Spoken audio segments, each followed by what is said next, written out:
Hello मेरे प्यारे गुड्डे गुड़ियों, स्वागत है मेरे इस YouTube चैनल जो है सिद्धार्थ सिलेक्शन क्लासेस में। तो आज बाबू हम चलेंगे केमिस्ट्री का जो पहला चैप्टर है रासायनिक अभिक्रिया और समीकरण के बारे में पढ़ेंगे। हम इसमें जानेंगे कि किस प्रकार से अभिक्रिया संपन्न होती है और अभिक्रिया के लक्षण क्या है, यानी कि जब अभिक्रिया होती है तो कौन कौन सी लक्षण दिखाई देते हैं। उसके बाद अभिक्रिया के प्रकार के बारे में पढ़ेंगे और अभिक्रिया के समीकरण के बारे में पढ़ेंगे और उसके बाद जो है लास्ट में हम रेंसिडिटी के बारे में पढ़ेंगे। ठीक है, तो चलो हम स्टार्ट करते हैं। यहाँ पर सबसे पहले हम रसायन शास्त्र पढ़ रहे हैं, तो बाबू यहाँ पर एक परिवर्तन के बारे में पढ़ना होगा। क्या होगा? एक परिवर्तन टॉपिक के बारे में पढ़ना होगा। हमारे इस आसपास में दो प्रकार के परिवर्तन होते हैं। एक जो परिवर्तन होता है वो होता है रासायनिक परिवर्तन और दूसरा होता है हमारे पास भौतिक परिवर्तन। ठीक है, तो सबसे पहले अगर हम बात करें परिवर्तन की, किसका बात करते हैं बाबू? परिवर्तन की बात करते हैं। हमने अभी क्या बोला कि परिवर्तन दो प्रकार के होते हैं, एक भौतिक परिवर्तन, दूसरा होता है रासायनिक परिवर्तन। रासायनिक परिवर्तन, ठीक है। तो परिवर्तन कितने प्रकार के? दो प्रकार के, एक भौतिक परिवर्तन और एक रासायनिक परिवर्तन होता है। इन दोनों में क्या अंतर होता है, ध्यान से देखो। भौतिक परिवर्तन का मतलब होता है कि कोई चीज क्या होता है, एक रूप से दूसरे रूप में बदलता है लेकिन पुनः अपने मूल अवस्था को प्राप्त कर लेता है। जो मूल उसका रूप है वही प्राप्त कर लेता है, अपना परमानेंटली कह सकते हो, हमेशा के लिए अपना जो है अवस्था चेंज नहीं करता है, वो होता है हमारे पास भौतिक परिवर्तन। और रासायनिक परिवर्तन में जो एक बार अपना अवस्था बदल देता है पुनः वो अपना पहले वाला अवस्था को प्राप्त नहीं कर सकता है। जैसे ध्यान से देखो, मान लो क्या होता है, हम दूध लाते हैं और दूध लाने के बाद हम क्या करते हैं, उसका दही अगर बना दिए, क्या बना दिए? दही बना दिए। तो बताओ कि जब दही बन जाएगा अब हम कहेंगे कि अब दूध बना के दिखाओ, तो दूध बना देगा? नहीं बनेगा ना। तो ये कौन सा परिवर्तन हुआ? ये हुआ रासायनिक परिवर्तन। कौन हुआ? रासायनिक परिवर्तन हुआ। लेकिन क्या हो यदि हम कागज के टुकड़े को क्या करें? कागज के टुकड़े को नहीं सर, कागज को टुकड़े टुकड़े अगर कर दें, कागज को टुकड़े टुकड़े कर दें तो प्रत्येक टुकड़ा को क्या होगा? वो सोना का हो जाएगा, चांदी का हो जाएगा? नहीं, कागज का ही रहेगा। तो वो कैसा परिवर्तन है सर? भौतिक परिवर्तन है। क्या है? भौतिक परिवर्तन है। अरे गर्मी का सीजन चल रहा है, देखते हो घर में जो छोटे छोटे बच्चे होते हैं ना, क्या करते हैं ना कि फ्रिज के अंदर क्या करते हैं कि पानी को रखकर जमा के बर्फ बना देते हैं। क्या बना देते हैं? बर्फ बना देते हैं। और बर्फ बनाने के बाद फिर वो देखो, जब वो बर्फ को निकालते हैं तो धीरे धीरे वो फिर पानी में बदल जाता है। यानी उसकी मूल अवस्था पानी थी, अब पानी से बन गया, मतलब द्रव से ठोस बन गया, ठोस से फिर द्रव बन गया, अपने फिर पानी वाले अवस्था में आ गया। तो ये कैसा परिवर्तन है? ये भौतिक परिवर्तन है। तो भौतिक परिवर्तन में ठीक है, जो पदार्थ होता है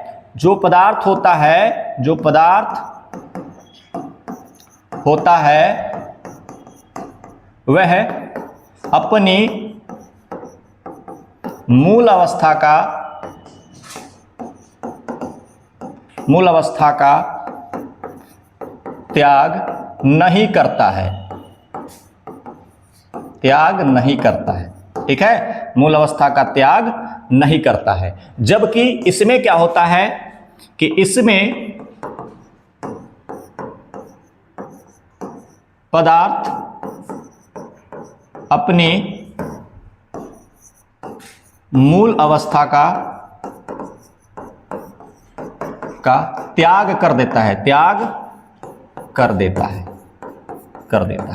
अर्थात जैसे मैंने एग्जाम्पल में क्या लिखा था भाई साहब, हमने क्या लिखा था? कागज के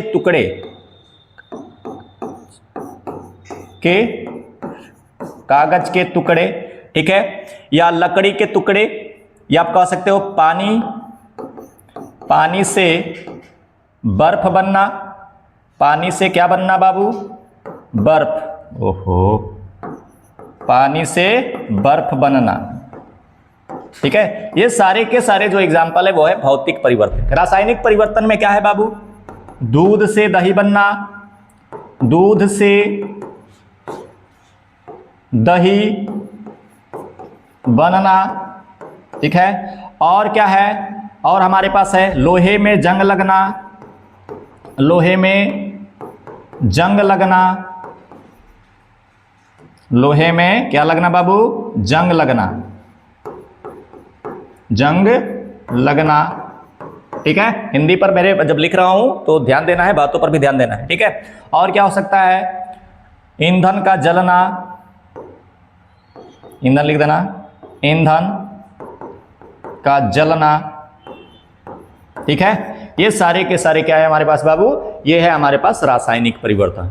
तो मैं आशा करता हूं कि आपको भौतिक और रासायनिक परिवर्तन में अंतर पता चल गया होगा। लेकिन एक और एग्जाम्पल है, अगर मैं एक और एग्जाम्पल की बात करूं जहां तुम कंफ्यूज हो जाओगे। कंफ्यूज क्या? आप मोमबत्ती तो जानते हो ना, मोमबत्ती जानते हो, ध्यान से देखना। मान लो ये मोमबत्ती है हमारे पास, ठीक है।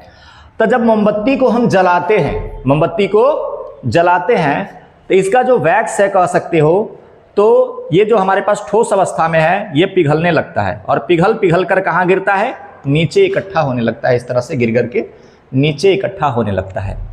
और जो मोम के पार्टिकल्स है, जो मोम के कण है, वो धीरे धीरे क्या होते हैं? पहले ठोस में थे, ठोस से द्रव में बदलते हैं, द्रव से धीरे धीरे गैस में बदलते हैं, ठीक है। तो जो जल जाते हैं, जो मोम के पार्टिकल्स जल जाते हैं, वहां रासायनिक परिवर्तन होता है। क्या होता है? रासायनिक परिवर्तन होता है, ठीक है।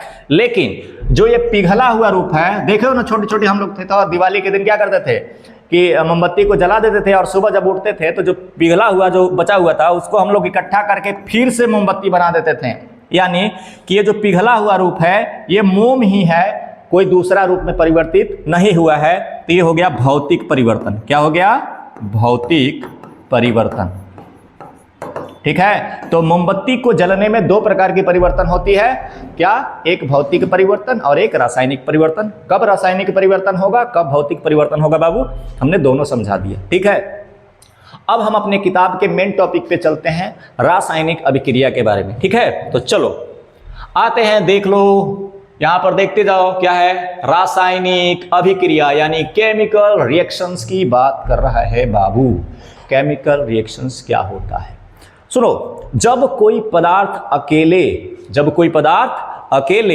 या किसी अन्य पदार्थ से, क्या होता है? जब कोई पदार्थ अकेले या किसी अन्य पदार्थ से क्रिया करके नए गुण वाले नए पदार्थ बनाते हैं, उसे कहते हैं रासायनिक अभिक्रिया। क्या कहते हैं? रासायनिक अभिक्रिया कहते हैं। जैसे यहां पर तुम देख सकते हो बाबू, जब कोई पदार्थ अकेले या किसी अन्य पदार्थों से क्रिया कर भिन्न गुण वाले नए पदार्थ का निर्माण करते हैं, इस प्रक्रिया को रासायनिक अभिक्रिया कहते हैं। जैसे यहां पर देखो, ये हम लकड़ी को जल रहा है ना, यहां जब लकड़ी जल रहा है तो देखो क्या हो रहा है, ये लकड़ी जो है कोयले में परिवर्तित हो रहा है, अपनी मूल अवस्था को त्याग कर दे रहा है। तो ये क्या हो गया हमारे पास? रासायनिक अभिक्रिया हो रहा है। यहां पर देखो, दूध से दही बन गया है, ये भी क्या है? रासायनिक अभिक्रिया है। लोहे में जंग लगना बाबू, ये भी क्या है? रासायनिक अभिक्रिया है। ध्यान से देखो, और यहां पर देखो, ये छोटे से फिगर में दिया है,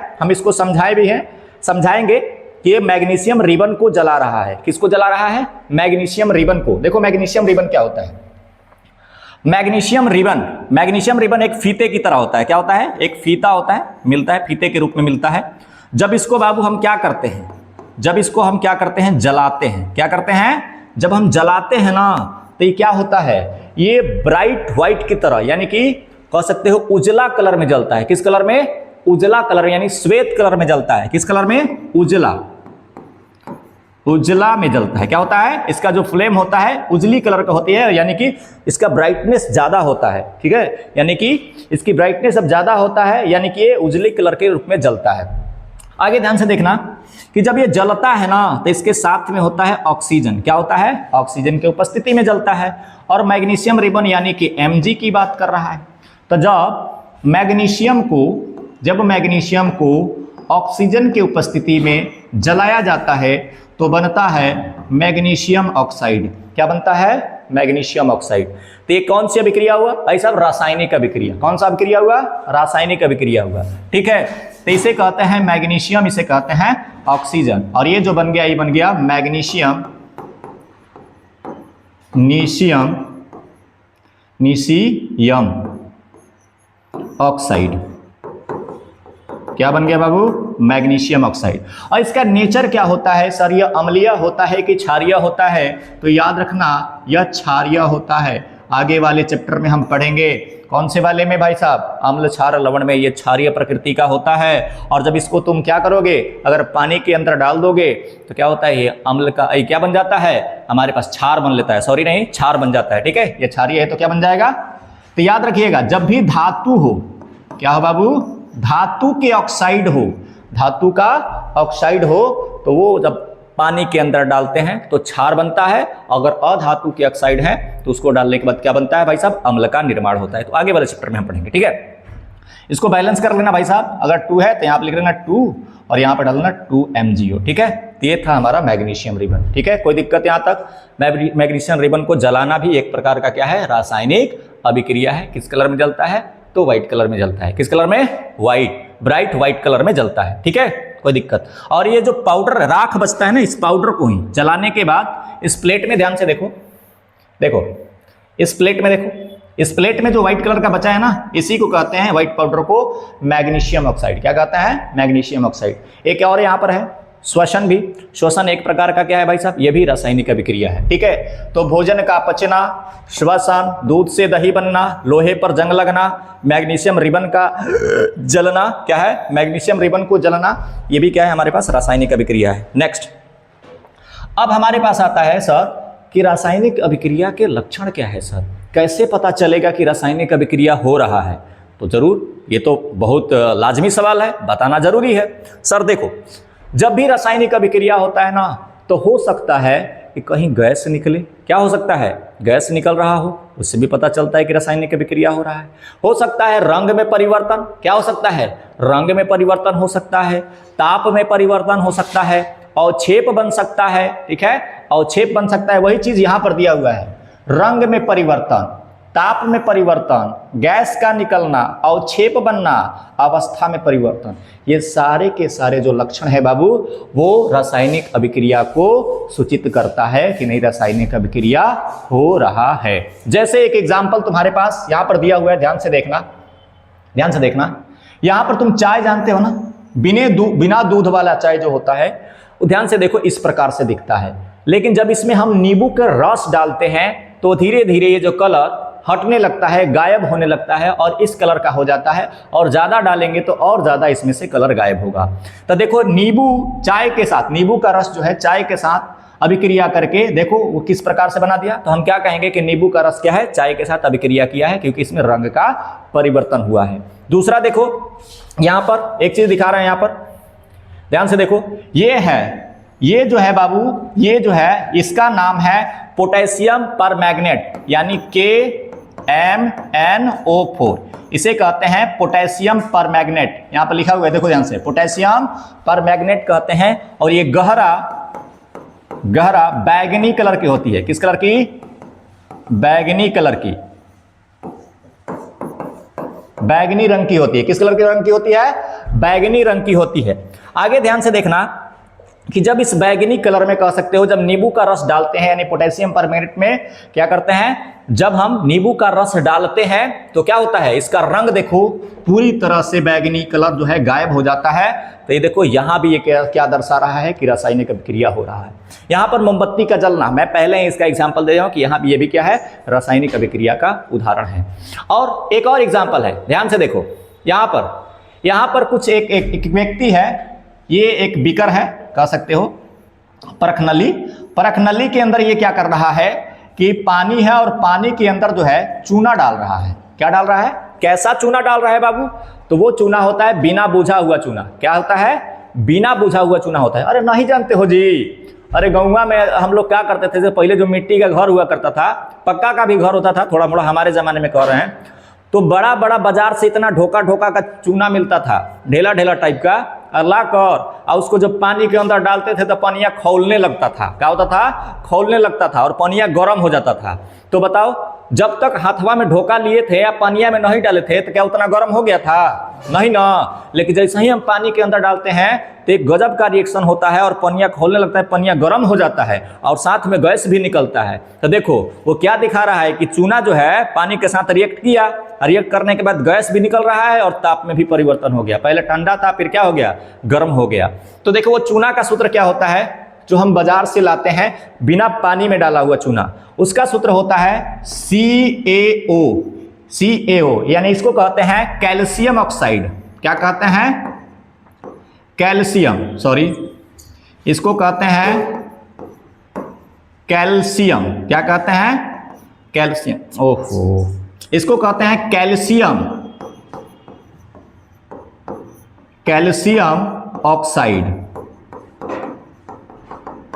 क्या कहते हैं? कैल्शियम ऑक्साइड कहते हैं। कैल्शियम ऑक्साइड को किस में डालते हैं बाबू? जल में। जल का सूत्र होता है H2O। जब पानी में डालते हैं तब बना लेता है CaOH का होल ट्वाइस। यानी ये जो चूना था इसको कहते हैं बिना बूझा हुआ चूना, बिना बूझा हुआ चूना, जबकि इसे कहते हैं बूझा हुआ चूना। क्या कहते हैं? बूझा हुआ चूना। क्या कहते हैं? बूझा हुआ चूना। यानी जो हम खैनिया खाते हैं ना मिला के, उसे क्या कहते हैं? बूझा हुआ चूना कहते हैं। क्या कहते हैं? बूझा हुआ, क्योंकि वो पानी में क्या होता है? ऑलरेडी भीगा रहता है और जब तक पानी में नहीं भीगा रहता है उसे क्या कहते हैं?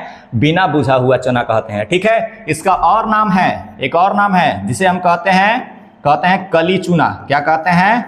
कली चूना। याद रखिएगा, सारा का सारा चली चूना, कली चूना इसका नाम है और सीमेंट बनाने में इसका उपयोग किया जाता है। कोई दिक्कत यहां तक? चलो नेक्स्ट चलते हैं बाबू हम। नेक्स्ट है हमारे पास रासायनिक समीकरण। रासायनिक समीकरण क्या होता है?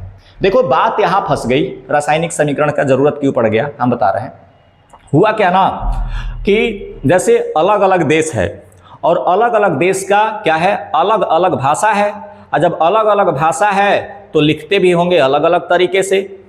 तो क्या हुआ कि मान लो हम भारत के हैं और हम हिंदी में लिख कर ले गए कि मैग्नीशियम ऑक्सीजन से अभिक्रिया करके मैग्नीशियम ऑक्साइड बनाता है। ठीक है। हम लेकर चले गए चाइना में, चाइना वाला क्या कर रहा है? चूचा चूचा कर रहा है, हमको कह रहा है समझ में नहीं आ रहा है। ठीक है। अमेरिका में लेकर चले गए, वो भी कह रहा है कि आई कैन नॉट अंडरस्टैंड। ठीक है, मैं नहीं समझ पा रहा हूं। बात समझो। अब हम क्या बहुत परेशानी में पड़ गए भैया, उसका हमको समझ में नहीं आ रहा है, चाइना वाले का भाषा हमको समझ में नहीं आ रहा है। तो ये देश का क्या हो गया? एक बहुत बड़ी समस्या बन गया। तो सभी देशों का बन गया। तो सभी देशों ने क्या किया? एक सम्मेलन बैठाया। क्या बैठाया? एक सम्मेलन बैठाया, एक समिति में यानी कमेटी बनाई और उस कमेटी में ये सभी देशों ने क्या कहा कि कुछ ऐसी भाषा को तैयार किया जाए जिसमें क्या हो कि सभी जगह मान्य हो और सभी को समझ में आए। ठीक है। तो बहुत विचार और विमर्श करने पर एक निष्कर्ष निकला कि क्यों ना इस मैग्नीशियम को हम उसके सूत्र के रूप में यानी संकेत के रूप में लिख दें। अगर मान लो कोई यौगिक है तो उसके सूत्रों के रूप में, और कोई तत्व या परमाणु है तो उसको संकेतों के रूप में लिख देंगे। तो देखो क्या लिखा है? मैग्नीशियम को लिख दिया Mg, छोटा में हो गया। ठीक है। ऑक्सीजन को क्या लिख दिया? देखो O2, और मैग्नीशियम ऑक्साइड को क्या लिख दिया? MgO। तो अब यहां पर ये देखने के बाद हमें क्या पता चला? देखो लाभ भी हुआ, हानि भी हुआ, लाभ भी हुआ, हानि भी हुआ। समझना बात का, लाभ क्या हुआ, हानि क्या हुआ। अब देखो कि हमको इस बड़े बड़े वर्ड को कह सकते हो लिखने में ज्यादा टाइम कंज्यूम हो जाता था, यानी ज्यादा समय लगता था बाबू। अब लेकिन समय के साथ साथ में ये जगह भी, स्थान भी ज्यादा घेरता था, स्थान भी ज्यादा घेरता था। तो हुआ क्या कि जैसे ही हम इसको संकेत के रूप में और सूत्रों के रूप में लिख दिया तो अब देखो कम समय लगा हमको। जितना इसमें समय लगता था उतना समय नहीं लगेगा, इसमें क्या हो गया? कम समय लगता है। और ये लिखा हुआ हम चाइना लेके चल जाएं, चाहे अमेरिका लेके चल जाए, चाहे कहीं लेके चल जाए, वो समझ जाएगा कि नहीं भैया ये मैग्नीशियम ऑक्सीजन से रिएक्ट करके क्या बना रहा है? MgO बना रहा है, यानी कि मैग्नीशियम ऑक्साइड बना रहा है। ठीक है। तब जाके क्या हो। लेकिन एक बात और याद रखना, जो भी नियम शुरुआत में बनते हैं, पहले पहल बनते हैं, जरूर उसमें कुछ ना कुछ कमियां होती है। जैसे हमने लाभ गिनाया कि नहीं, समय की बचत हो गई, ठीक है, स्थान कम घेरने लगा, ठीक है, हर देशों में क्या हो गया, समझ में आने लगा।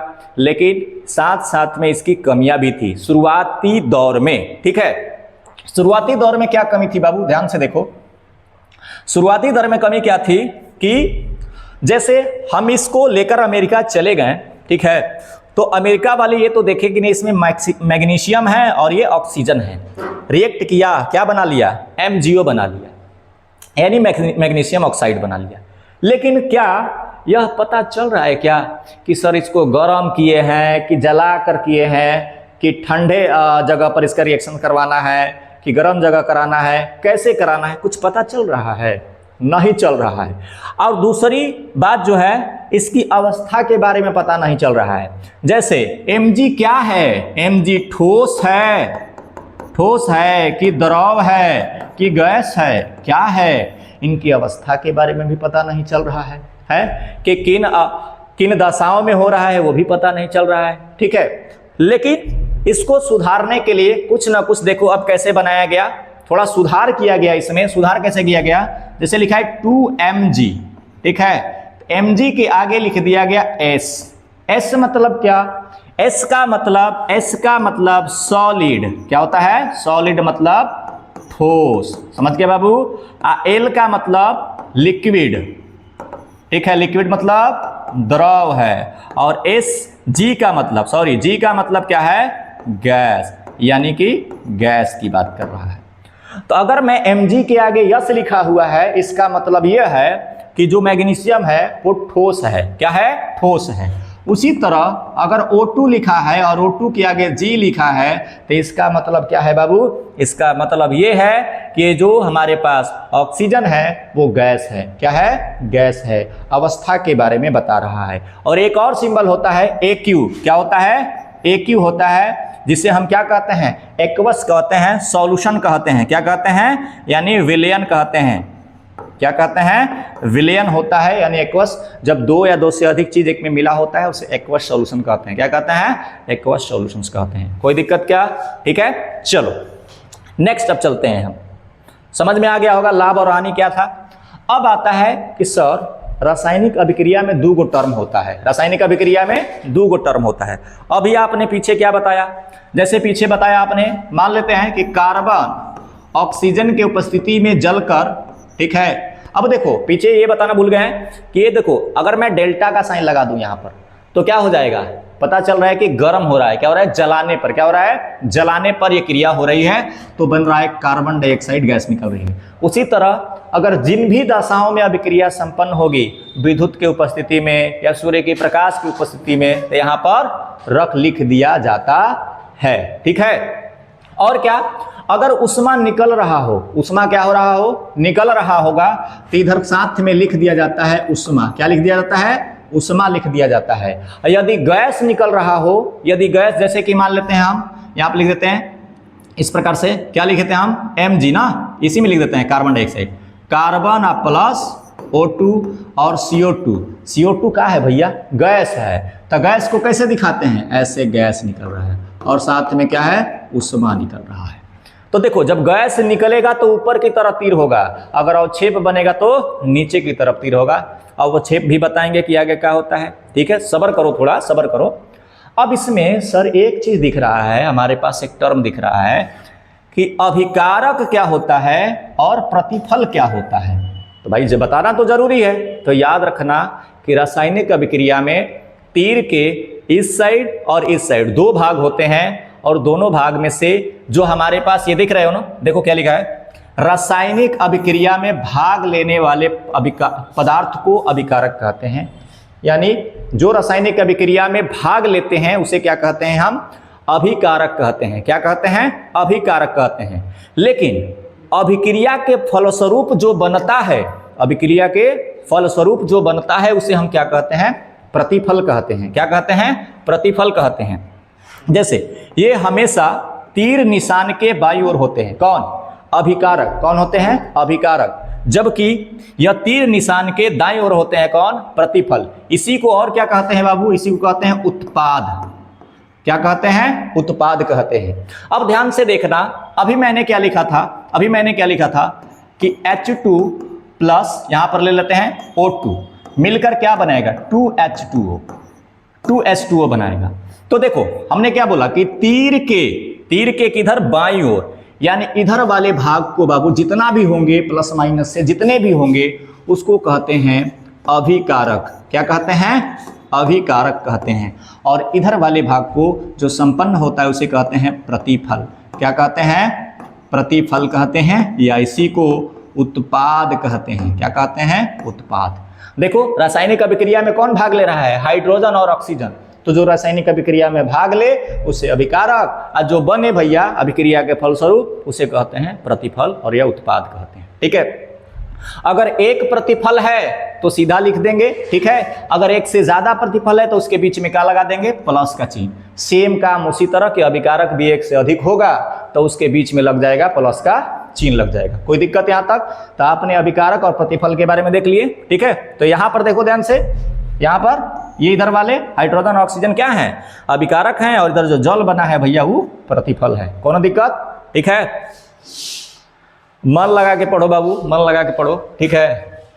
यही तुम्हारे समय और स्थिति को बदल सकता है और दूसरा कोई रास्ता नहीं है।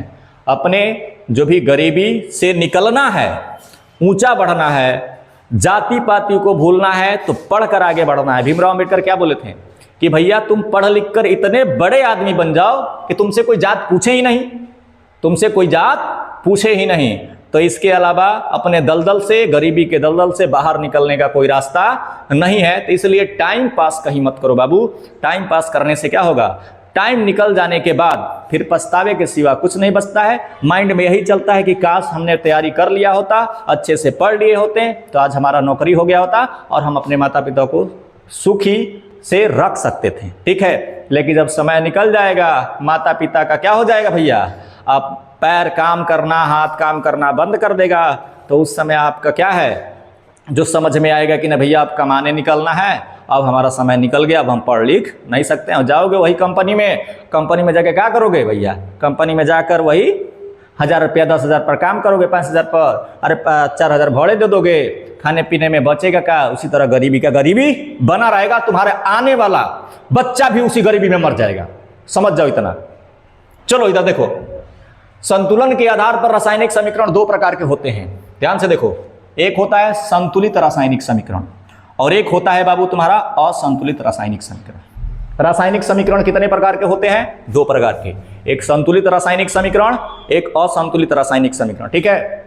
सर संतुलित रासायनिक समीकरण का मतलब क्या होता है?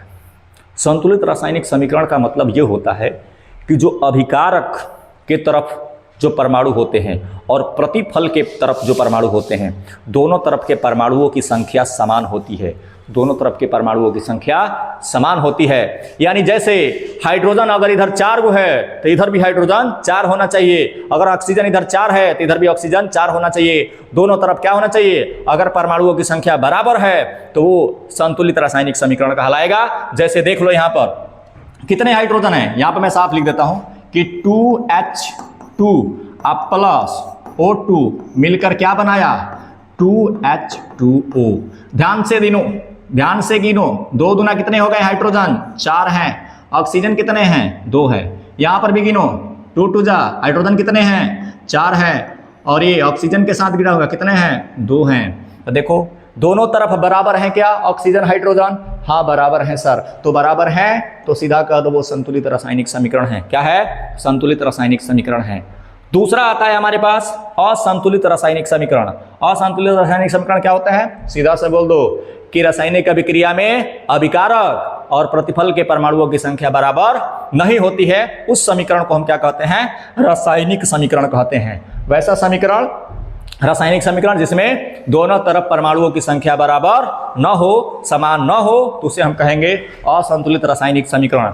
जैसे मान लो मैं इसी का एग्जांपल दे देता हूं, जो भी दिया हूं मैंने दिया कि H2 प्लस O2 और बनाया 2H2O।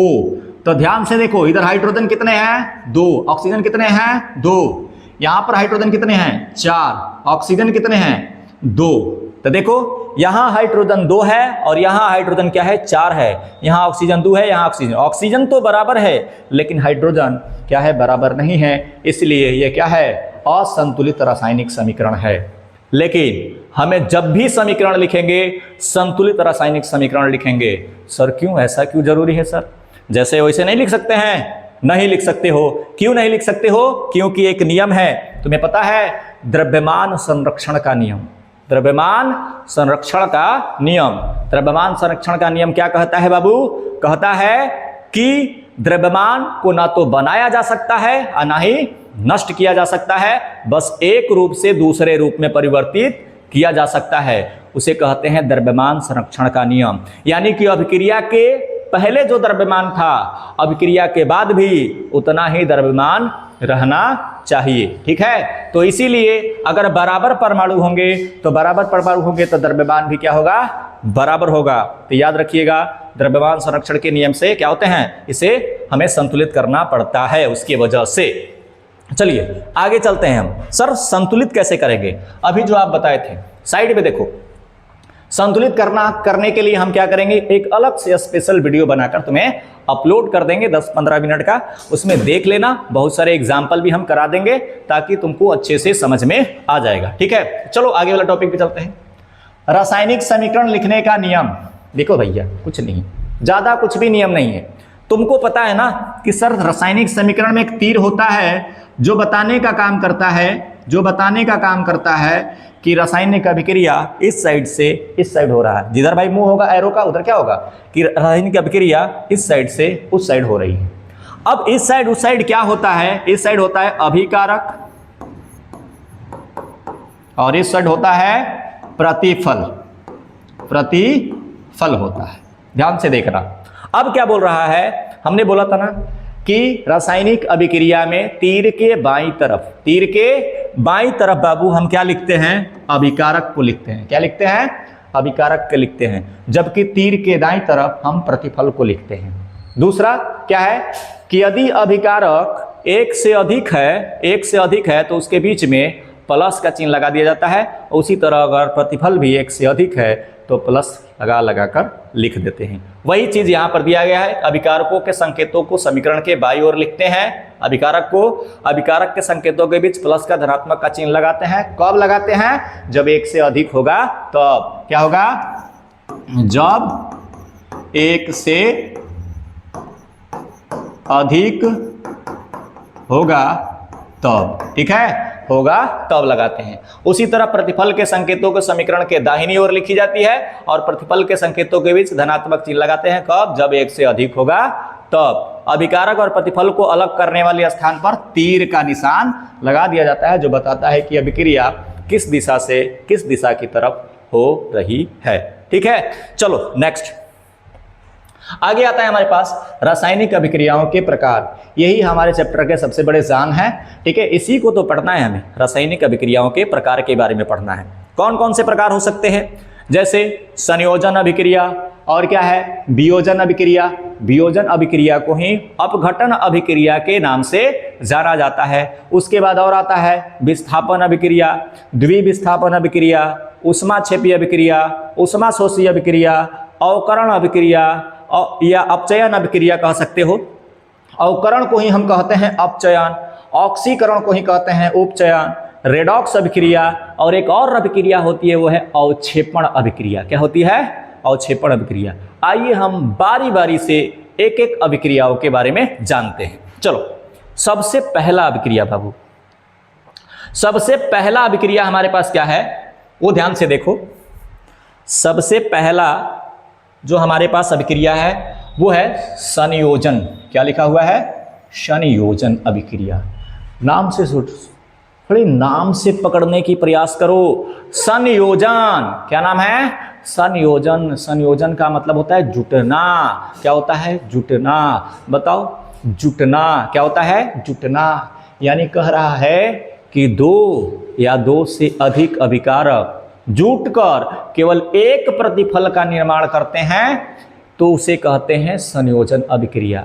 जब दो पदार्थ कहो चाहे दो अभिकारक कहो मिलकर क्या करते हैं? एक प्रतिफल का निर्माण करते हैं बाबू, उसे कहते हैं हम क्या? संयोजन अभिक्रिया। जब भी तुम्हें देखो यहां पर कि कार्बन ऑक्सीजन के साथ जलकर क्या बनाता है? Carbon dioxide.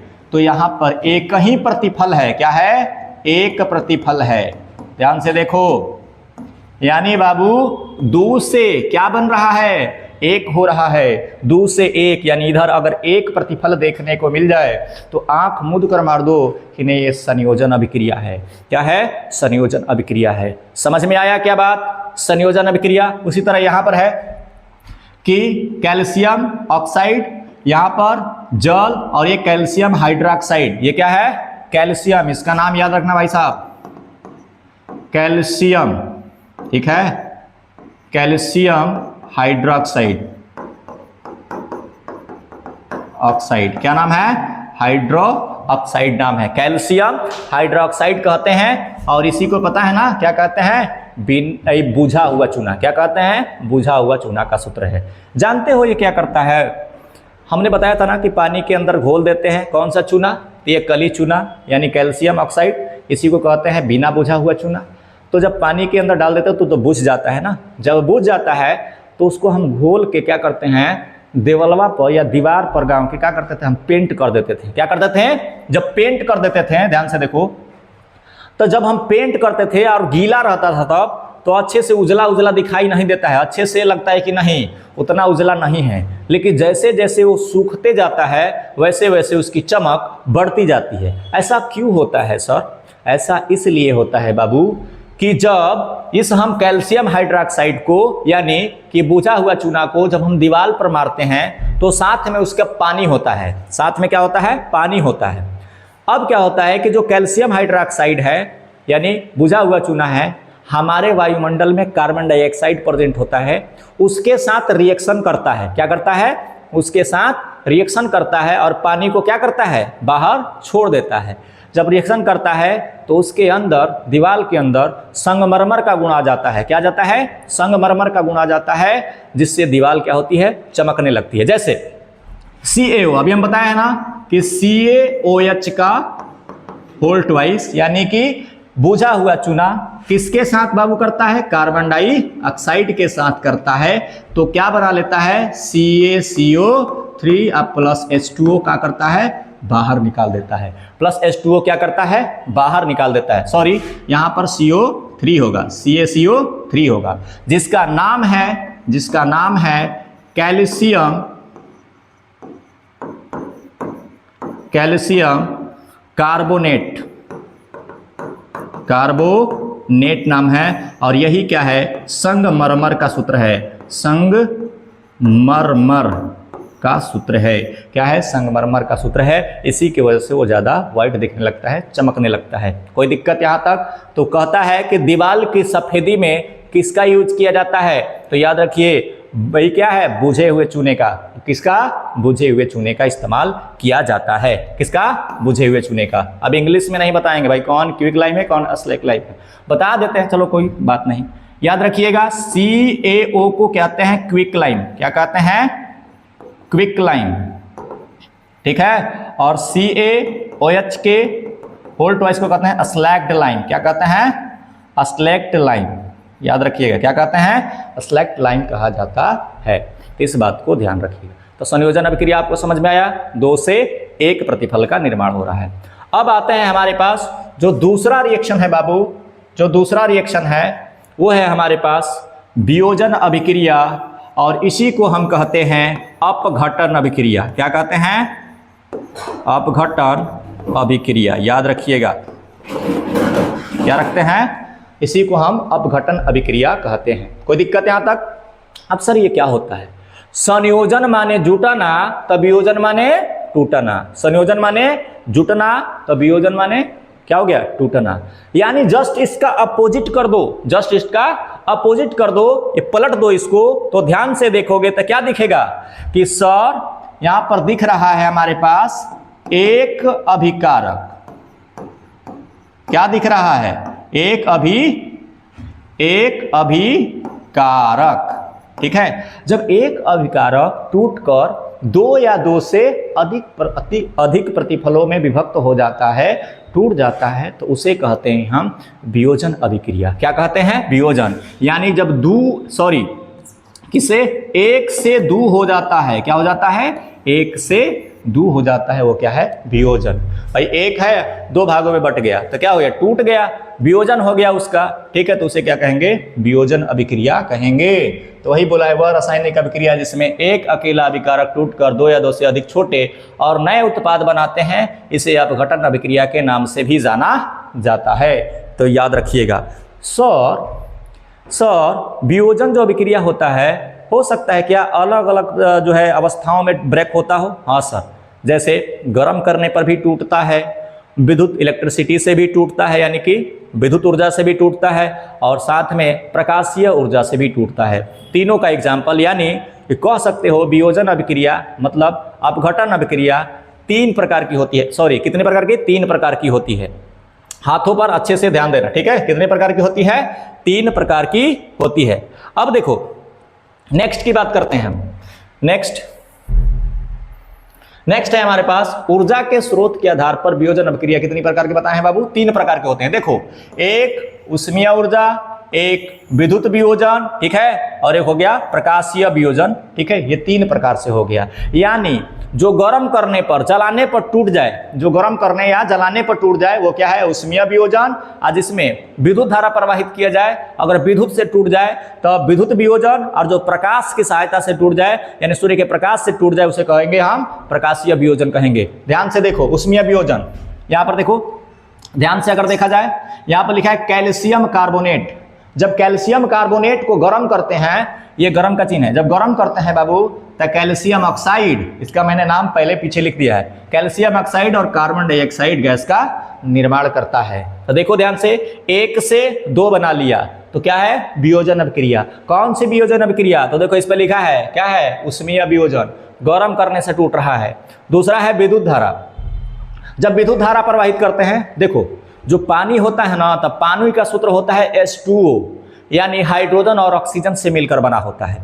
जब हाइड्रोजन और ऑक्सीजन से मिलकर बना होता है तो पानी को कितनों भी गर्म कर दोगे तो हाइड्रोजन क्या होगा? पानी से अलग नहीं होगा। लेकिन उसी पानी के अंदर क्या करते हैं, जब हम इलेक्ट्रिसिटी देते हैं यानी विद्युत धारा प्रवाहित करते हैं, तो हाइड्रोजन अलग और ऑक्सीजन अलग हो जाता है, ठीक है। तो यानी टूट कर अलग हो गया। था कितना? H2O। क्या था? H2O था। एक ही हमारे पास अभिकारक था, टूटकर दो प्रतिफलों में विभक्त हो गया। तो देखो, अगर ये विद्युत से टूटा है तो यहां पर क्या लिखा रहेगा? विद्युत। तो ये कौन सी वियोजन अभिक्रिया है? तो यह विद्युत वियोजन अभिक्रिया है। नेक्स्ट है प्रकाशीय। देख लो, प्रकाशीय ये होता है प्रकाश से टूटता है। इसका ये है हमारे पास, नाम है इसका सिल्वर क्लोराइड। सिल्वर क्लोराइड, याद रखिएगा, सिल्वर क्लोराइड नाम है इसका। और ये क्या है? सिल्वर, और ये है हमारे पास क्लोरीन। क्या होता है? ये क्लोरीन है, ठीक है। इस बात को ध्यान देखना कि सिल्वर क्लोराइड प्रकाश की उपस्थिति में से यहाँ पर सिल्वर, और यहाँ पर कह सकते हो कि क्लोरीन में टूट जाता है। किसके माध्यम से? तो प्रकाश की उपस्थिति में टूटता है। यह है प्रकाशीय वियोजन कहलाता है। नेक्स्ट हम देखते हैं। अब देखो यहाँ पर एक चीज, अब आता है हमारे पास जो तीसरा अभिक्रिया है, उसका नाम है विस्थापन अभिक्रिया। क्या है? विस्थापन। विस्थापन का अर्थ है स्थान क्या करना? बदलना। क्या हो गया? स्थान बदलना। क्या हो रहा है? स्थान से हटना या बदलना। ध्यान से देखना, इसमें क्या होता है ना, एकदम सुने हो ना कि जैसे गांव के जमीन बा, कमजोर आदमी के एगो जमीन बा, और गांव में खूब ताकतवर व्यक्ति बा, तो का करी? गरीब आदमी के मार के अपने जमीन पर कब्जा कर ली, है कि नहीं? इसका कहने का मतलब है कि जो ताकतवर व्यक्ति था उसके अंदर ताकत यानी अभिक्रियाशीलता ज़्यादा थी, मजबूत था, और कमजोर आदमी जो था उसके पास अभिक्रियाशीलता की जो गुण है क्या है? कम था। एग्जाम्पल से समझो। उसी तरह हम यहाँ पर एक श्रेणी लेकर आए हैं। ध्यान से देखो, हम यहाँ पर एक श्रेणी लेकर आए हैं, शायद दिख रहा होगा तो ठीक ही है, मैं बता देता हूँ। ये है सक्रियता श्रेणी, जिसे अभिक्रियाशीलता श्रेणी भी कहते हैं। हम यहाँ से देखेंगे, कहाँ से? हाइड्रोजन से। कहाँ से देखेंगे बाबू? हाइड्रोजन से देखेंगे, ठीक है। मैं इसका थोड़ा कलर चेंज कर लेता हूँ, ठीक है। तो जब मैं देखूंगा यहाँ पर कहाँ से? हाइड्रोजन से देखेंगे बाबू, तो देखो हाइड्रोजन से जैसे जैसे ऊपर जाते हो, जैसे जैसे ऊपर जाओगे उनकी अभिक्रियाशीलता यानी अभिक्रियाशीलता बढ़ती चली जाती है। जितने ऊपर है, सबसे ऊपर कौन है? पोटेशियम। क्या है? पोटेशियम। और नीचे क्या है? सोडियम। तो हम कहेंगे कि पोटेशियम और सोडियम में अधिक क्रियाशील यानी अधिक मजबूत कौन है? तो भैया ऊपरा वाला पोटेशियम। क्या है? पोटेशियम। अगर मैं कहें कि ये सोडियम और कैल्शियम में कौन मजबूत है, तो कैल्शियम के ऊपरा वाला मजबूत है। प्रत्येक ऊपरा वाला कह सकते हैं। एल्युमिनियम और मैग्नीशियम में कंपेयर किया जाए तो मैग्नीशियम अधिक क्रियाशील है और मैग्नीशियम से कम क्रियाशील एल्युमिनियम है। एल्युमिनियम जिंक में किया जाए तो एल्युमिनियम अधिक क्रियाशील है, जिंक क्या है? कम क्रियाशील है। यानी दोनों में लड़ाई होगा तो एल्युमिनियम जिंक को मारकर क्या कर देगा? भगा देगा। समझ गया? चलो, जब ये समझ में आ गया तो देखो क्या होता है। अब समझाते हैं तुमको यहाँ पर कहानी। क्या बात है देखो, थोड़ा बड़ा देखो, यहां पर बड़े से जो फिगर दिख रहा है इसमें ध्यान से देखना। इस वाले हमारे पास परखनली में जो लिया है, ये जो हमारे पास नीला कलर का दिखाई दे रहा है, ठीक है, ये है कॉपर सल्फेट। क्या नाम है इसका? कॉपर सल्फेट इसको कहते हैं। यहाँ पर लिखा हुआ है नाम, कॉपर सल्फेट कहते हैं। और ये ब्लू कलर का होता है, नीला कलर का होता है। जब इसमें आयरन की कील यानी लोहे के कील को डाला जाता है तो अब देखो, लोहे को किससे दिखाते हैं? Fe से। यहां लिखा है ना Fe से। किससे दिखाते हैं? Fe से। और कॉपर को किससे दिखाते हैं? Cu से। तो चलिए यहां पर देखते हैं। सर Fe कहां है? Fe हमारे पास यहां है और कॉपर उससे नीचे है। तो हम कहेंगे कि बताओ ये लोहा और तांबा में कौन सबसे ज्यादा अधिक क्रियाशील है? तो भैया सर ऊपरा वाला सर, Fe लोहा। तो लोहा मार को कॉपर को हटा देगा कि नहीं हटा देगा? एकदम हटा देगा सर। तो जब इस कॉपर सल्फेट के विलयन में लोहे के कील डालते हैं तो इसमें से कॉपर को हटा देता है, यानी इसके ऊपर कॉपर चिपक जाते हैं। दिख रहा है ना ये ब्राउन ब्राउन कलर का, जैसे कॉपर का रंग होता है ना रेड ब्राउन, वैसा हो गया। और इस पानी का रंग क्या हो गया? हल्का हरा हो गया। हल्का क्या हो गया? हरा कलर का हो गया है। हो गया ना? किसके कारण सर हरा कलर का हो जाएगा? तो आयरन के कारण। किसके कारण? आयरन के कारण। किसके कारण? आयरन के कारण इसका जो है नीला से यानी ब्लू से क्या हो गया? हल्का हरा हो गया। हल्का हरा हो गया। वही चीज यहां पर अभिक्रिया दिया हुआ है, ध्यान से देखो कि Fe कॉपर सल्फेट के सॉल्यूशन में डाला जाता है तो क्या करता है? ये जो Fe है कॉपर को मार के हटाकर अपने उस जगह पर बैठ जाता है और उसके बाद कॉपर को हटा देता है। तो ये कैसी अभिक्रिया है? तो ये विस्थापन अभिक्रिया। इसमें क्या होता है? वह रासायनिक प्रक्रिया जिसमें एक अधिक अभिक्रियाशील तत्व या परमाणु, याद रखना, इसको पहचानने का एक और तरीका है कि ये वाला जो पार्ट है ना, इन दोनों में से बाबू कोई एक क्या होगा? तत्व। क्या होगा? तत्व होगा। और जो दूसरा होगा वो यौगिक होगा। क्या होगा? यौगिक होगा। यानी एक फॉर्मूला होगा दो या दो से अधिक तत्वों का मिलकर, एगो अकेले तत्व होगा। तो ध्यान से देखो, ये इसको मारा और ये क्या हो गया? यहाँ पर बैठ गया और कॉपर को हटा दिया। ये विस्थापन अभिक्रिया है। तो वह रासायनिक अभिक्रिया जिसमें क्या होता है? एक अधिक क्रियाशील तत्व या कह सकते हो अधिक क्रियाशील परमाणु कम क्रियाशील परमाणु को उसके यौगिक से विस्थापित कर देता है। उस रासायनिक अभिक्रिया को विस्थापन अभिक्रिया कहते हैं। और इसको एक और नाम से जाना जाता है, इसी को कहते हैं एकल विस्थापन। क्या कहते हैं? एकल विस्थापन भी कहते हैं। एकल विस्थापन भी कहते हैं बाबू, याद रखिए, इसको एकल विस्थापन के नाम से भी जाना जाता है। कोई दिक्कत नहीं ना? अगर मान लो क्या हो, मैं ऐसे उल्टा लिख दूं, पूछ दिया अगर ऐसे उल्टा लिख दिया कि Cu प्लस FeSO4, अब बताओ कि क्या कॉपर Fe को यानी ये क्या अभिक्रिया संपन्न होगा? सर नहीं होगा। क्यों नहीं होगा? क्योंकि कॉपर क्या है? कम क्रियाशील है। कम क्रियाशील है, ठीक है। और ये क्या है? लोहा अधिक क्रियाशील है। तो कमजोर कभी ताकतवर को हटा देगा जी? नहीं हटा सकता है। समझ गए बात का? तो इसलिए यह क्या होगा? अभिक्रिया संपन्न ही नहीं होगा। समझ गया बात का? ये था हमारे पास विस्थापन अभिक्रिया, एकल विस्थापन अभिक्रिया, ठीक है। क्रिया को देखते हैं ऊष्माक्षेपी अभिक्रिया। अभी हमने क्या देखा? हमने देखा संयोजन अभिक्रिया, वियोजन यानी अपघटन अभिक्रिया। अब हम जानेंगे ऊष्माक्षेपी अभिक्रिया के बारे में और ऊष्माशोषी अभिक्रिया के बारे में। बाबू बहुत सिंपल बात है, इसको समझना बहुत सिंपल कॉन्सेप्ट है इसका कि जिस भी अभिक्रिया में ऊष्मा अगर बाहर निकलता है तो उसे कहते हैं ऊष्माक्षेपी अभिक्रिया। और जिस अभिक्रिया में ऊष्मा दिया जाता है यानी ऊष्मा लेता है तो वो कौन सा है? ऊष्मा शोषी अभिक्रिया। ऊष्मा शोषी अभिक्रिया। जैसे कि सिंपल भाषा में यहाँ पर लिखा हुआ है, देखो कि जिस रासायनिक अभिक्रियाओं में ठीक है ऊष्मा के रूप में ऊर्जा का उत्सर्जन होता है। क्या होता है? ऊर्जा का उत्सर्जन होता है, यानी जिसमें से ऊष्मा निकलती है उस अभिक्रिया को हम क्या कहते हैं बाबू?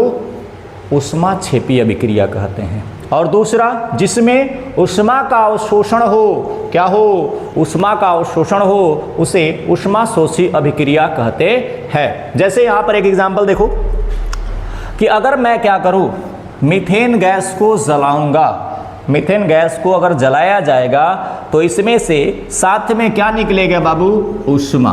क्या निकलेगा? ऊष्मा निकलेगा कि नहीं?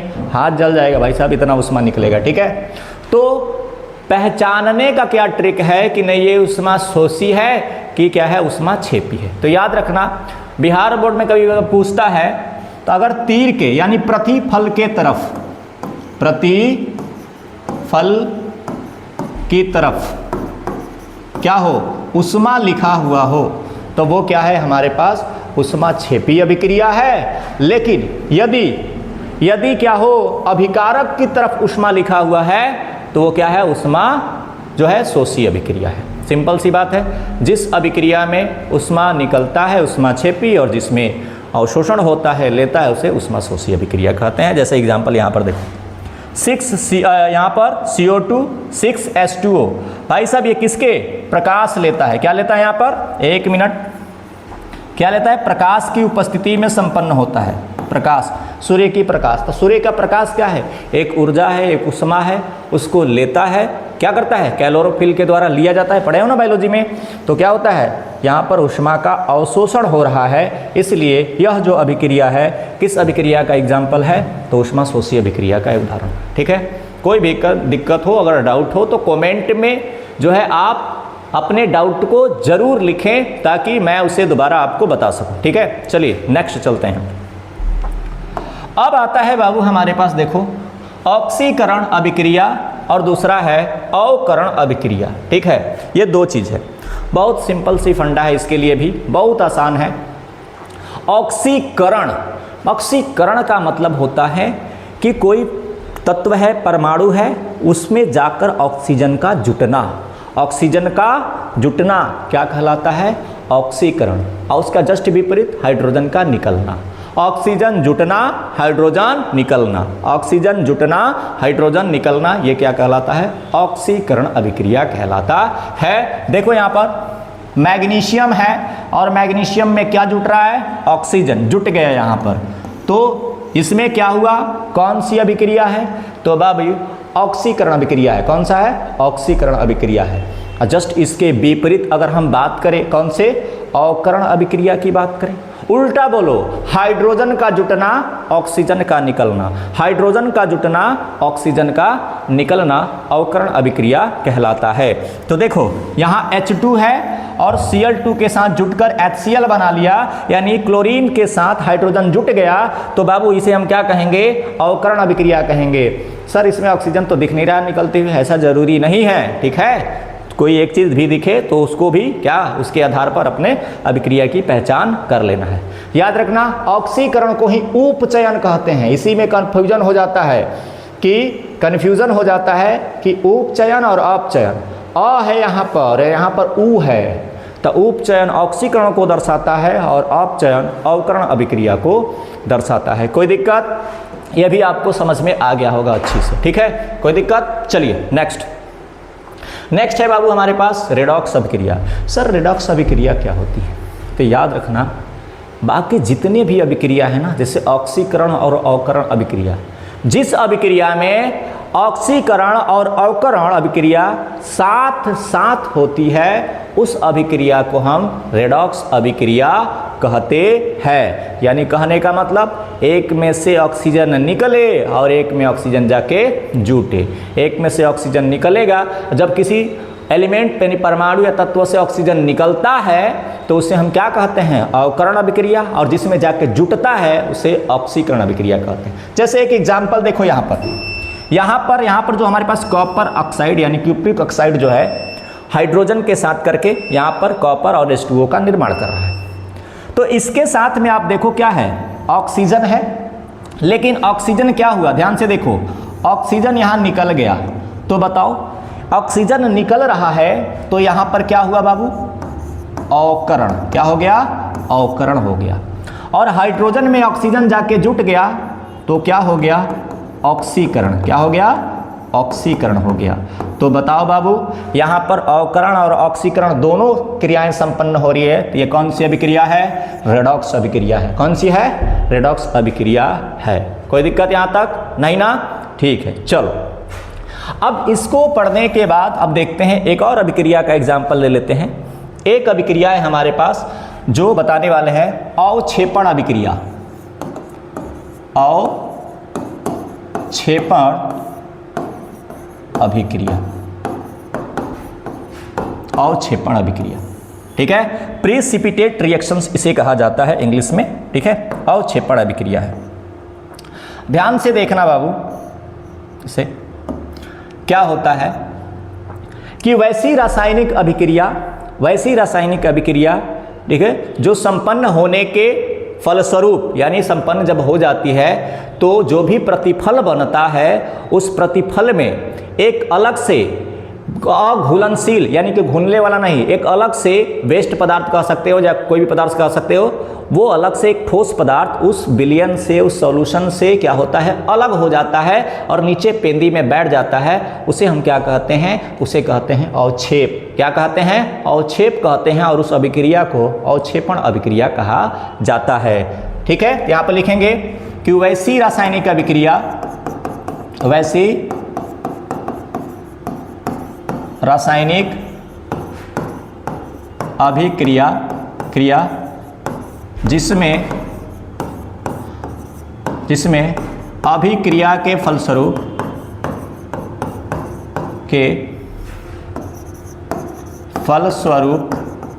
अभिक्रिया के फलस्वरूप, ठीक है, फलस्वरूप ठोस अघुलनशील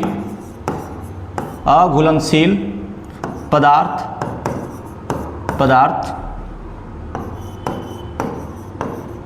विलयन से अलग हो जाता है, जिसे अवक्षेप कहते हैं। अवक्षेप कहते हैं, ठीक है। तथा इस अभिक्रिया को अवक्षेपण अभिक्रिया कहते हैं। क्षेपण अभिक्रिया कहते हैं, ठीक है। कोई दिक्कत यहाँ तक? जैसे मान लो एक एग्जाम्पल ले लेते हैं, बाबू ध्यान से देखो। एक एग्जाम्पल लेते हैं हम कि हमने ले लिया सोडियम नाइट्रेट। सोडियम नाइट्रेट नहीं लेते हैं, हम लेते हैं सिल्वर नाइट्रेट लेते हैं, ठीक है। तो AgNO3 अब प्लस सोडियम क्लोराइड ले लेते हैं, ठीक है। जब इसका हम अभिक्रिया कराते हैं तो क्या बनता है, यहाँ पर बन जाता है AgCl अब प्लस यहाँ पर बन जाएगा NaNO3 बन जाता है, ठीक है। तो इसका नाम याद रखना, इसका नाम है सिल्वर क्लोराइड है और इसका नाम है सोडियम क्लोराइड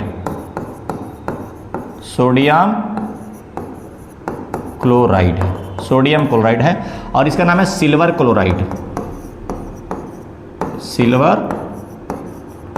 क्लोराइड नाम है बाबू। और इसका नाम है सोडियम नाइट्रेट। सॉरी यहाँ पर हमने क्या लिख दिया यार, क्लोराइड लिख दिया, ठीक है। यहाँ पर सिल्वर नाइट्रेट होगा, नाइट्रेट हो जाता है जल्दी में बाबू। ये भी सोडियम नाइट्रेट है, ठीक है। तो अब देखो क्या दिख रहा है यहाँ पर कि यहाँ पर सोडियम नाइट्रेट के साथ NaCl क्या करके रिएक्ट करके AgCl और NaNO3 बनाती है, जिसमें ये AgCl क्या है, अवक्षेप है और अवक्षेप को नीचे के तीर के निशान से दिखाया जाता है। तो एक ऐसा पदार्थ है जो उस सॉल्यूशन में अघुलनशील होता है, ठोस पदार्थ होता है, इसी को अवक्षेप कहते हैं और अवक्षेप को नीचे के तीर से दिखाया जाता है। ठीक है, तो ये है। अब एक चीज़ और बताना था हमें, जब हमने अलग अलग अभिक्रियाएँ पढ़े, तो अलग अलग जब अभिक्रियाएँ पढ़े हम, तो उसमें क्या देखना है कि ज़रूरी नहीं है कि जो एग्जाम्पल यानी जो उदाहरण दिए गए हैं, जो ऑप्शन दिए गए हैं, वो एक से अधिक अभिक्रिया के भी एग्जाम्पल हो सकते हैं। सर वो कैसे? ध्यान से देखो, अगर इसको ध्यान से देखा जाए तो इस अभिक्रिया को क्या कहते हैं? अभी हमने बताया सर आपके हिसाब से तो ये अवक्षेपण अभिक्रिया है, ठीक है, सॉरी अवक्षेपण अभिक्रिया है। तो सर जब ये अवक्षेपण अभिक्रिया है तो क्या ये कोई और अभिक्रिया भी है क्या? हाँ है, ध्यान से देखो ना जी, ध्यान से देखो, ये अपने आयनों का एक्सचेंज किया है, मतलब अपने आयनों का आदान प्रदान करके बना है। तो ये क्या है? द्विविस्थापन भी है। क्या है? द्विविस्थापन अभिक्रिया भी है, द्विविस्थापन अभिक्रिया भी है, द्विविस्थापन अभिक्रिया भी है। इसी तरह अगर मैं और एग्जाम्पल ले लूँ, ध्यान से तो इसी तरह और एग्जाम्पल ले लूँ, कार्बन प्लस O2 बनाया CO2। सर कौन सी अभिक्रिया है? तो कोई कहेगा सर ऑक्सीजन जुट रहा है, तो ऑक्सीकरण हो गया, ऑक्सीकरण हो गया। और क्या कोई कह सकता है? और कहेगा सर ये 2 से 1 हो रहा है, 2 से 1 हो रहा है यानी जुट रहा है, सर ये संयोजन अभिक्रिया भी है। क्या है? संयोजन अभिक्रिया है।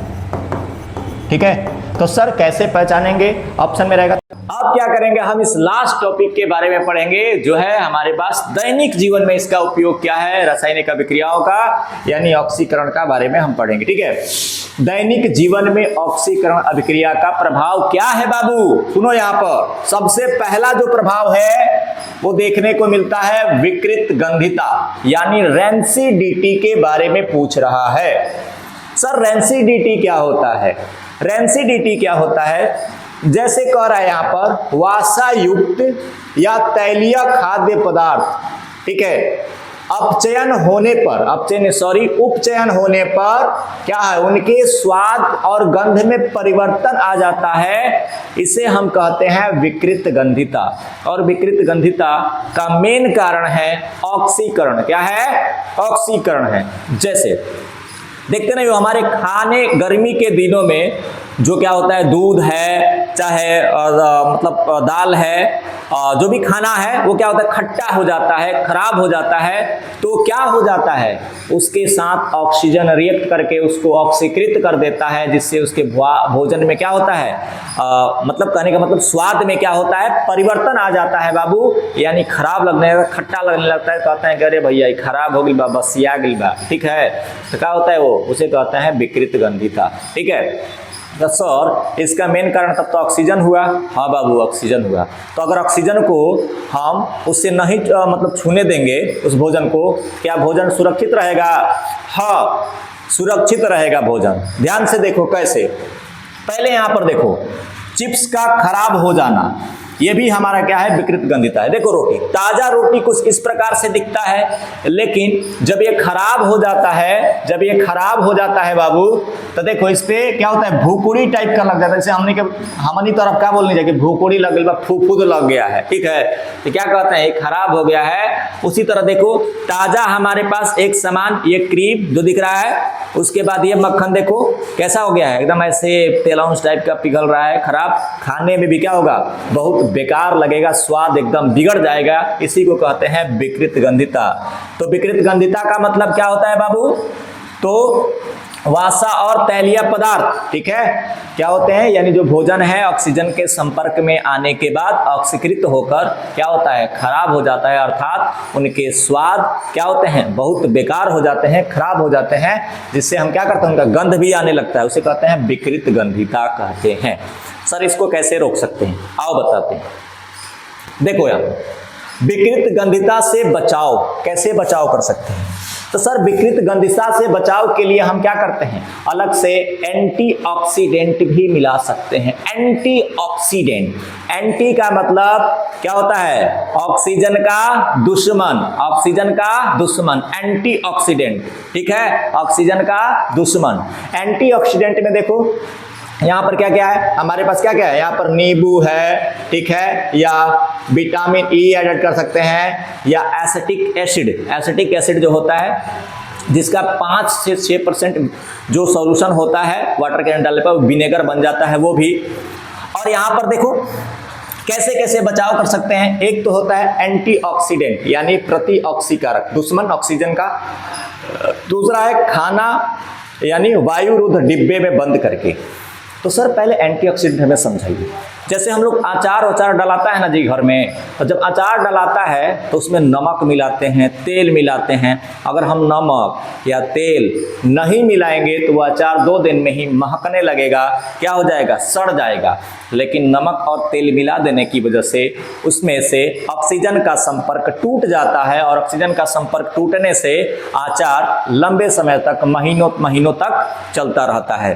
तो तेल और यहाँ पर नमक क्या हो गए, एंटीऑक्सीडेंट की तरह कार्य कर रहे हैं। कोई दिक्कत यहाँ तक, कोई दिक्कत? हाँ। अब अगर कोई पूछे भाई अचार में नमक और तेल क्यों मिला दिया जाता है, ज्यादा मिलाया जाता है, तेल भी ज्यादा मिलाया जाता है, क्योंकि ऑक्सीजन से संपर्क टूट जाए और वो ऑक्सीकृत ना हो और खराब ना हो। दूसरा है सर वायुरुद्ध बर्तन। देखते हो ना, वायुरुद्ध बर्तन क्या होता है, एक रोटी नहीं होता है, रोटी ढकने वाला होता है जी, पता नहीं उसको क्या तो कहते हैं, नाम नहीं याद आ रहा है, कि रोटी को गर्मा गर्म सेक कर उसके अंदर बंद कर दिया जाता है, जिससे क्या होता है, ऑक्सीजन बाहर से नहीं जाता है, जिसकी वजह से रोटी भी क्या होती है, लंबे समय तक रहती है। और तीसरा है खाने को फ्रिज में रखकर, कहाँ रखकर, फ्रिज के अंदर भी रखकर हम क्या कर सकते हैं, खाने को लंबे समय तक रख सकते हैं। चिप्स की थैली में नाइट्रोजन गैस भर के, जानते हो हम लोग जब जाते हैं दुकान पे चिप्स मिप्स खरीदने या कुरकुरे खरीदने जाते हैं, कहते हैं खाली हवे तो भरल बा, गांव के आदमी क्या कहला, खाली हवे तो भरल बा, 5 रुपये में कितनी बा, आए खाली हवा भर भर के बेचत लसन। आ उनके ही नहीं खे पता कि वो हवा कौन है, नाइट्रोजन गैस भरा होता है। काहे भैया, अगर का होला, कभी देखले बोला ना कि क्या होता है कि वो चिप्सवा के पैकेटवा अगर तन को लीकेज रहता है, फटा रहता है, तो उसके अंदर घुस जाता है क्या, ऑक्सीजन, O2 घुस जाता है। क्या घुस जाता है, ऑक्सीजन चला जाता है, और ऑक्सीजन जाने की वजह से क्या होता है, वो खराब हो जाता है। जिसे कहते हैं ए भैया मेहरा गिल बहो, ये ठीक नहीं कहे, कैसे तीता लगता, तीखाई लगता, ठीक है, तो क्या हो जाला, खराब हो जाला। तो यही से खानवा के बचावे खातिर, चिप्सवा के कुरकुरवा के लंबे समय तक बचाने के लिए उसमें से ऑक्सीजन निकाल के नाइट्रोजन गैस भर दिया जाता है, ताकि उससे रिएक्ट नहीं करता है भोजन नाइट्रोजन से, और भोजन लंबे समय तक सुरक्षित रहता है ऑक्सीजन को निकाल देने पर। भोजन को सीधी धूप से बचाएं। देखो बहुत सारे ऐसे भोजन पदार्थ हैं या पीने वाले पदार्थ हैं, पानी भी देखो, जो बोतल, प्लास्टिक के बोतल के पानी आते हैं ना, उसमें लिखा रहता है कि उसमें सीधे धूप में न रखें, सीधे सूर्य के प्रकाश जहां पड़ रहा हो वहां पे न रखें, ठीक है, उससे भी क्या हो सकता है, वो खराब हो सकता है, ठीक है। ये था हमारे पास विकृत गंधिता और उससे बचाव का उपाय। आगे है हमारे पास एक चीज, वो क्या है, संक्षारण। संक्षारण क्या होता है, ध्यान से सुनो। जब कोई धातु अपने आसपास मौजूद नमी, ऑक्सीजन या अम्ल के संपर्क में आती है तो उसकी सतह धीरे धीरे खराब या नष्ट होने लगती है। इस प्राकृतिक और रासायनिक प्रक्रिया को संक्षारण कहते हैं। क्या कहते हैं, संक्षारण कहते हैं, यानी कोरेजन कहा जाता है। जैसे हम नए नए लोहे के कोई चीज बनवा कर लाते हैं, अगर उसको हम बिना पेंट मारे छोड़ देते हैं तो जो हमारे वायुमंडल में थोड़ा बड़ा नमी जो बच जाता है, यानी पानी की मात्रा जो हवा में रहता है, धीरे धीरे क्या करता है, उस पर रिएक्ट करके लोहा से उस पर जंग लगना स्टार्ट हो जाता है। क्या होता है, जंग लगकर धीरे धीरे धीरे धीरे झड़ते जाता है, और जितने पुराना होगा उतने ही झड़ते झड़ते क्या होता है, देखते हो ना, लोहे के दरवाजे नीचे से झड़ते जाते हैं, क्योंकि कभी घर धोते हैं तो क्या करते हैं, उसमें पानी के छींटे पड़ते रहते हैं, जिसकी वजह से रिएक्ट करके क्या होता है, जंग लग जाता है, और जंग धीरे धीरे लोहे क्या होता है, धीरे धीरे झड़ने लगता है लोहा, तो उसी को कहते हैं संक्षारण। क्या कहते हैं, संक्षारण कहते हैं। कोई दिक्कत क्या, यहाँ तक कोई दिक्कत? बचाव क्या है, तो बताओ, उस लोहे के केवाड़ी को हम क्या करते हैं, बचाने के लिए पेंट करते हैं। क्या करते हैं, पेंट करते हैं, ठीक है। तो क्या कर सकते हो यहाँ पर क्या क्या कर सकते हैं बाबू, ध्यान से देखो, यहाँ पर कर सकते हैं गैल्वेनीकरण। गैल्वेनीकरण में क्या होता है कि इस पे जो लोहा होता है उस पर जिंक का लेयर, किसका, जिंक का लेयर, जिंक का लेयर चढ़ा दिया जाता है, जिंक की परत चढ़ा दिया। देखो ये जिंक पिघला हुआ है ना, इसमें लोहे को गोद कर उस पर जिंक की परत चढ़ा दी जाती है ताकि ऑक्सीजन से संपर्क यानी नमी से संपर्क टूट जाता है, ह्यूमिडिटी से यानी कि नमी से संपर्क बाहर से टूट जाता है, जिसकी वजह से लोहा लंबे समय तक टिका रहता है। ठीक है।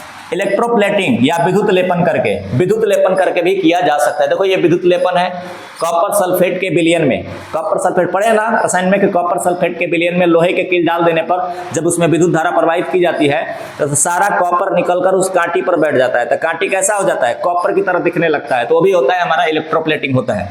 मिश्र धातु बनाना, मिश्र धातु में जैसे स्टील आता है तो हम क्या करते हैं कि अगर लोहा के अंदर ज्यादा मात्रा में का हम बहुत सारा चीज मिला दे, जैसे कि मिक्सचर देखो तांबा हो गया, तांबा में एक तो तत्व हो गया, लेकिन अगर हम बात करें किस चीज का, अगर हम बात करें किस चीज का, जैसे पीतल हो गया, क्या हो गया, पीतल, पीतल भी एक मिश्रण है। चाहे लोहे की पटरी देखते हो ना जो रेलवे वाली होती है, वो क्या होती है बाबू, वो भी जो होती है उसमें भी मिश्रण यानी अलग अलग पदार्थ मिलाकर उसको क्या बना दिया जाता है, एक अच्छा प्रकार का मिश्र धातु बना दिया जाता है जिससे कि जंगरोधी हो जाता है। ठीक है, जंगरोधी हो जाता है। धातु की सतह पर पेंट लगाकर भी कर सकते हैं। ठीक है, और भी चीज जो होता है ग्रीस लगाकर भी किया जा सकता है, पेंट ग्रीस। ठीक है, तो ये था हमारे पास सबके सब, यहां पर देख सकते हो चित्र में।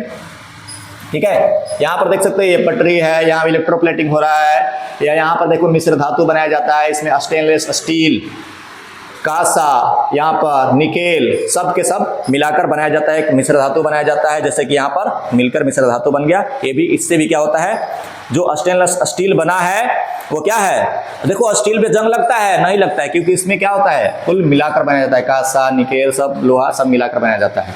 ये धातु की सतह पर पेंट कर भी कभी बनाया जा सकता है। कोई दिक्कत यहाँ तक? तो ये था हमारा द एंड चैप्टर आज का। ठीक है, पूरे 1 शॉट वीडियो में आपको मिल जाएगा। ठीक है, अगले चैप्टर के लिए हम क्या करेंगे, अगले वीडियो बनाएंगे और फिर से आपको ध्यान से इसे देखना होगा। ठीक है, और अच्छा लगेगा तो इसको शेयर एंड लाइक करना होगा। कोई दिक्कत? ठीक है, धन्यवाद।